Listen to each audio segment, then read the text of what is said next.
The Fourth Estate on NTV, good evening to you. If you've just joined in, we're discussing the Congo. And my guests are Vincent, Member of Parliament, Chris, a journalist, and Frank, a Member of Parliament from Chibale. He's hosting the refugees from the Congo. And of course, Angelo, who is a journalist. Now, Chris, you as a resident diplomat in this case, what do you think is the, do you think Frank has a point in saying in charge of Congo confusion that the UN has sort of absconded of its responsibilities? You see, Frank did international relations at Makerere, but I think he was giving others to do his courseworks. That's why he has failed to tell us the truth.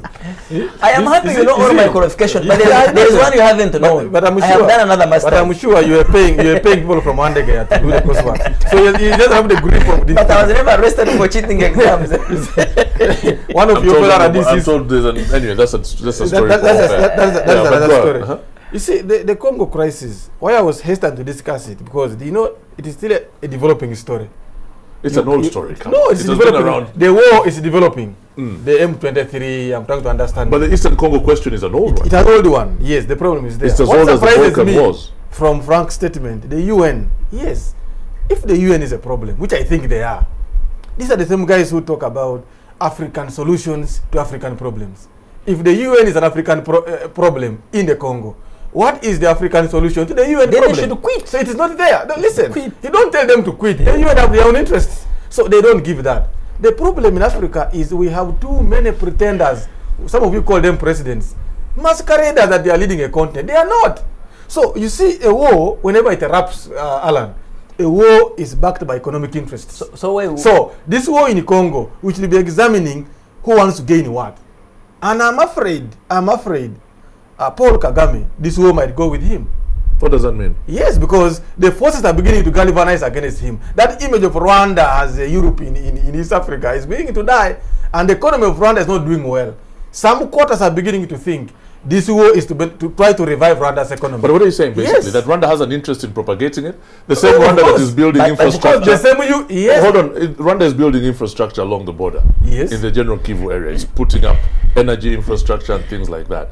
How then can it have an interest in destabilizing that region? And exactly. I hope you don't build the infrastructure using stones. You use money. No, but they have been this for a You must first generate the resources to put the projects. So where is Rwanda's economy that generates the money to do that? Is there a point in that, Angelo? Where is the economy of Rwanda? Yeah, what is it? I was saying to people here that you have to be honest about these things. Yes, Rwanda has economic interest in the Congo. There is nothing wrong with that. And Uganda has got economic interests as well as security interests in the Congo. Let me remind everyone that the biggest, in fact, perhaps the game changer in Uganda's economic history is going to be oil.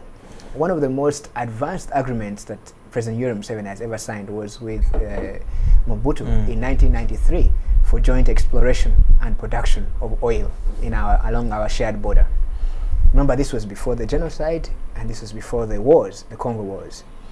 Uganda's approach has always been to try as much as possible to approach the problems there in a joint and in a very collegial fashion. Did you sense that when you heard President Museveni on the BBC in the week? Well, President Museveni said that the Great Lakes conference would resolve this in a political and diplomatic fashion. But I think that he has also, he's not, he's an experienced person here. He has probably moved other chess pieces. And you see, the point there, Alan, is the Congo crisis now actually consolidates Museveni's strengths in the region. Yeah, but I think for Kagame now to be strong, he has to borrow power from Museveni. But I still think though, Vincent, I don't know how switched on you are on this matter, but I still think that it's premature for Chris to suggest that Rwanda has an interest in attacking the Congo or destabilizing that general area.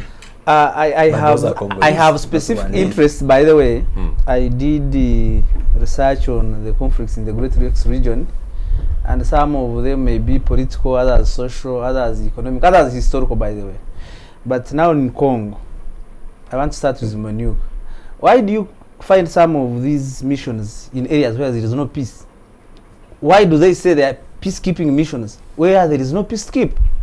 The issue is more than what you can see.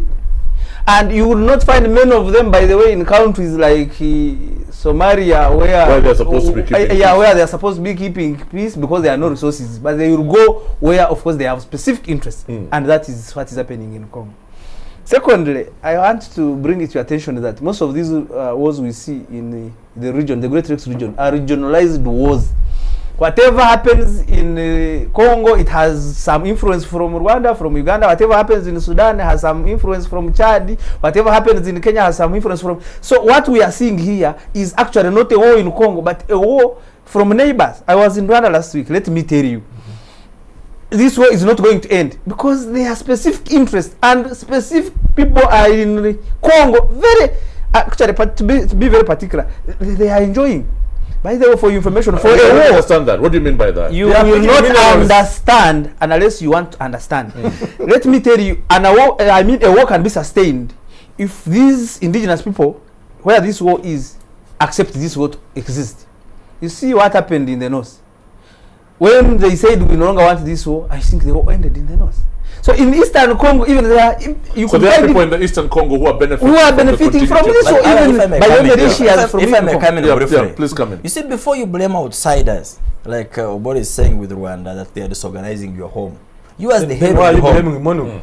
You as the head, of course, MONUC is are they insiders? MONUC is made up of Bangladeshi. Thank you so much. Are they insiders? What the hell? If these guys have an interest, you've been there since you talked there. They've been there more than any other country. Yeah. If they had an interest, honestly, if they had an interest in sorting out this issue, would they really? But be my disagreement also, my my fundamental disagreement with the President Kabila, and which I think is a very serious test of leadership on his part. He's been there for some time. He's failed. Is he out of his depth? Is Kabila even capable of sorting out the Congo? This is what I'm questioning. He's failed to understand that Congo is far better off if it galvanized its geographical strength into one territory and all Congolese move in one direction. He's failed to do that over 10 years. So, because you failed to do that, and you've allowed your home to be a playground for other forces, there is no way you blame Rwanda for pursuing its interests there, even if those interests are imaginary or whatever. Because Rwanda cannot say, there is no way you're going to dismiss Rwanda that they have no interest in the Congo. When the Congolese army are killing their own Congolese by virtue of being Congolese of Rwandan origin. So the government of Rwanda can't just watch. You get the point? The government of Rwanda can't just watch. You are killing your own people simply because they share some origin with others. And by that alone,